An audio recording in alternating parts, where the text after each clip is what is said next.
que hayas tomado las riendas de los controles de esta nave. Cuando yo, miren, de verdad, no quiero hacerme el arrogante, ni quiero ahí andar inventando, ni sonar conspiranoico, pero pues cuando a StreamYard al parecer no le pareció que comparáramos a Nueva York con la Ciudad de México, ¿no? Pero bueno, querido Jaime, te mando un abrazo, te lo agradezco. Te pido por favor que nos compartas tus redes sociales y pues qué van a andar haciendo ahí en No Apto para Cínicos en un ratitito más. Pues sí, dentro de 2 horas hablaremos de este tema tan, ¿cómo calificar? Este esperpento con 2 patas que se llama Anabel Hernández. Estaba precisamente hablando eso un rato antes de entrar al aire contigo.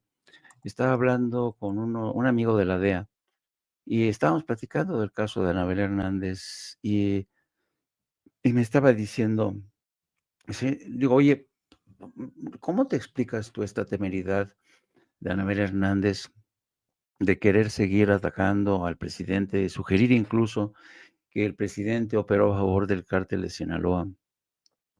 Dice, no, pues es que ella, son gente que son adictos al escándalo. Le digo, pero la DEA tiene algo, dice, no, Anabel Hernández no tiene contactos en la DEA.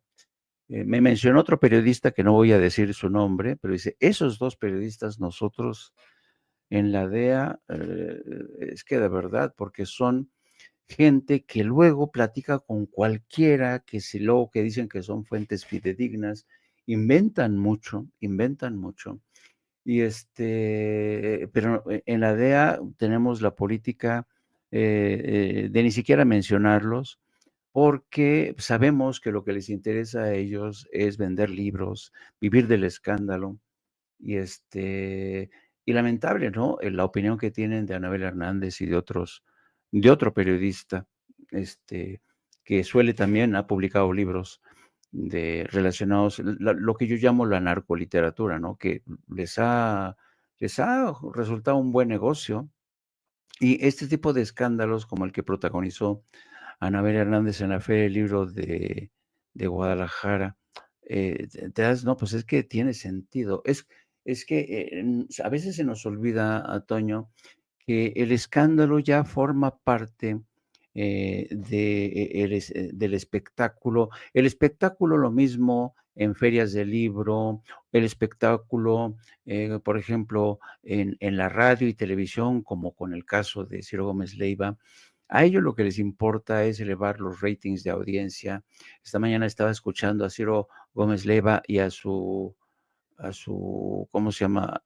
Este personaje rastrero, Peregrino, que estaban felices, pero felices porque el nombre de Ciro Gómez Leiva seguía como tendencia en las redes sociales, ¿no?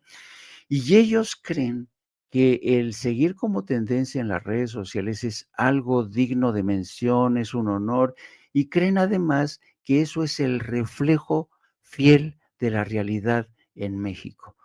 Y uno dice, pero ¿cómo pueden ser tan sopencos, tan cortos de vistas? Twitter o X no es la realidad de México, no es el espejo de México. Las redes sociales tampoco son el espejo de México. Tú puedes, me acordé muchísimo, yo no sé, tú te acuerdas de esta anécdota de Laura Zapata, que estaba indignadísima. Dice, no, es que en mi barrio todo mundo votamos. En Madrid dijeron que iba a ganar Xóchitl Gálvez. ¿Cómo es posible? ¿No? Y ese es el problema. El problema es que ellos se están acostumbrados a vivir y a nutrirse de lo que en Estados se conoce como hole rabbits, ¿no? De estos agujeros rabiosos donde, por ejemplo, Ciro Gómez Leiva tiene un agujero rabioso donde está la gente y la gente está permanentemente escuchando porque dicen cosas que les gustan, ¿eh? Son los famosos agujeros rabiosos. Y hay gente que cree que esos agujeros rabiosos es el reflejo de México, pero no es así. Pero, en fin, forma parte de esta nueva realidad, por fortuna. Hay gente muy inteligente que ya sabe discernir, sabe separar el grano de la paja. Mucha de esta gente seguidora de Sin Censura, de No Apto para Cínicos. Estuvimos 3 días fuera, pero hoy retornamos, querido Toño, a partir de las 14 horas. No dejen de seguirme a través de mis redes sociales, @JaimeJorno. Te mando un abrazo, que lo hagas extensivo, mi querido Vicente, que quién sabe qué pasó con Vicente. Anda missing, Vicente. Le das un abrazo de mi parte. No, fíjate, hace ratitito, porque perdimos la comunicación ahorita con él, pero hace ratitito era lo que le planteaba yo respecto a las declaraciones de Anabel Hernández, que más bien se quedan ya en la revista del corazón. Lo digo con mucha tristeza, porque en algún momento creímos en la muy arrogante Anabel Hernández, porque se supo vender muy bien ella como la gran periodista y la gran investigadora. Era lo que nos repetía constantemente. Ella nos lo decía. Yo soy la gran investigadora. Yo que soy periodista, una gran investigadora de muchos años, y nos creímos eso. Hoy nos damos cuenta al analizar sus libros, carentes de rigor periodístico, carentes de cualquier tipo de, pues, sentido en cuanto a pruebas, en cuanto a verdadero análisis, en cuanto a sustento periodístico, que pues, la verdad más bien a donde ella pertenece es a las noticias del corazón. O sea, está muy bien, por ejemplo, cuando salen las notas estas en el TV Notas, en Ventaneando, de que Ninel Conde la demandó a ella y a Carmen Aristegui. Vamos, está al nivel de las Lili Telles, de como bien mencionas, de las Laura Zapatas, ¿no?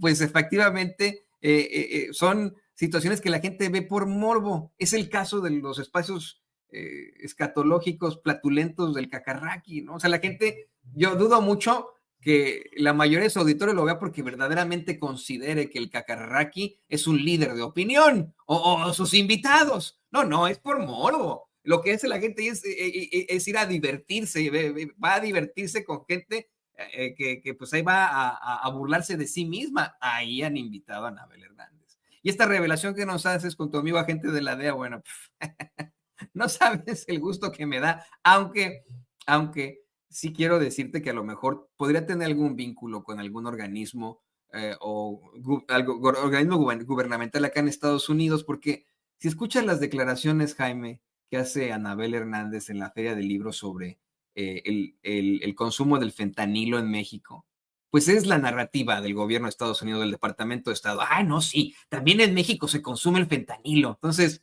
chance no la DEA, ¿no? Pero a lo mejor ahí USAID o el Departamento de Estado, ahí está con el, ha de ser amiga de Patel, ¿no? Y no sé, ¿no? Sí, Pero yo, no, es la misma, es el mismo relato que trae The New York Times, es el mismo relato que traen toda esta gente.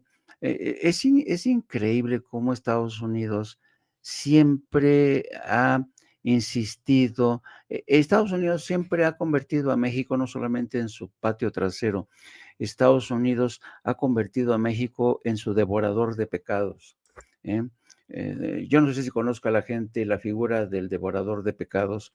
El devorador de pecados en los pueblos antiguos era una persona a la que se invitaba al funeral de la persona que había, y si esta persona era un criminal, si esta persona era alguien que seguramente estaba condenado a irse al infierno, se invitaba a una persona para que comiera junto al cuerpo del muerto, y de esta manera, al comer, devoraba los pecados del muerto. Era una práctica muy antigua, y entonces Estados Unidos en muchos sentidos nos ha convertido en su devorador de pecados, ¿no?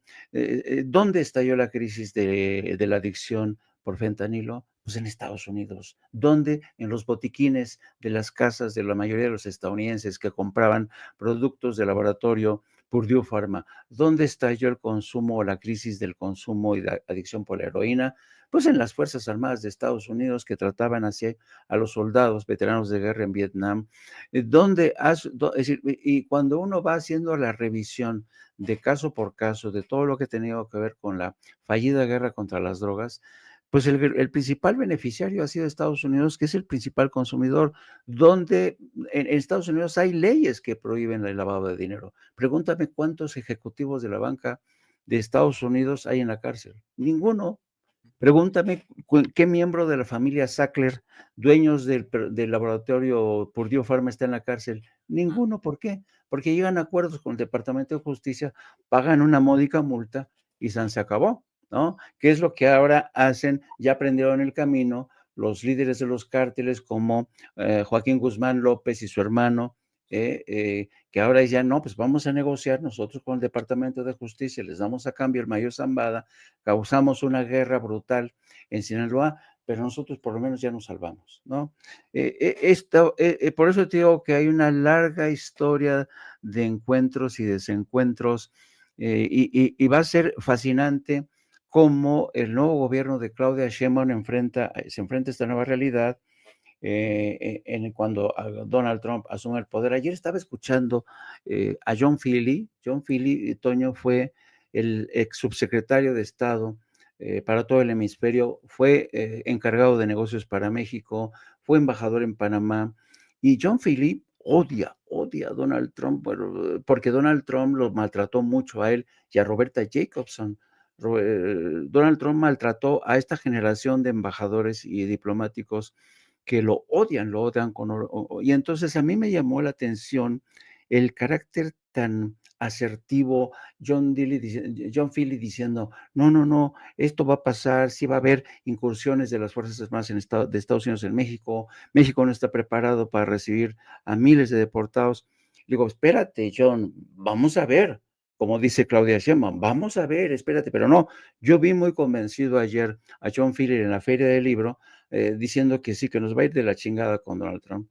Digo, bueno, yo entiendo, John, que tú le tengas odio jarocho a Donald Trump, pero espérate, como dice Claudia Sheinbaum, espérate, sereno, de esta parte de México tenemos un gobierno que tiene una presidenta con mucho coco, tiene colaboradores bastante hábiles, astutos, así es que yo no creo que vayamos a caer, sabes, en una tormenta, en un escenario apocalíptico, una vez que asume el poder Donald Trump. A lo mejor me equivoco, porque todos nos equivocamos, pero yo no creo francamente que a Estados Unidos le convenga pelearse, declararle una guerra a México, porque dependemos tanto el uno del otro. Así es que, bueno, te dejo con esa reflexión, que es la que vamos a hablar en el programa de hoy de No Apto para Cínicos. No se pierda usted, No Apto para Cínicos, y ahí te lo mando también por esto. ¿Sabes a quién sí? Y a lo mejor lo puedes platicar allá en No Apto para Cínicos. ¿A quién sí le impusieron acusaciones formales y que sí enfrentó a la ley brevemente y que ahora va a ser el embajador de Donald Trump en París, en Francia? Nada más y Ándale, nada menos que don Charlie Kushner, el papá exacto, de Jared Kushner, el gobierno exacto. de ese señor. Pero bueno, querido Jaime, te mando un abrazo.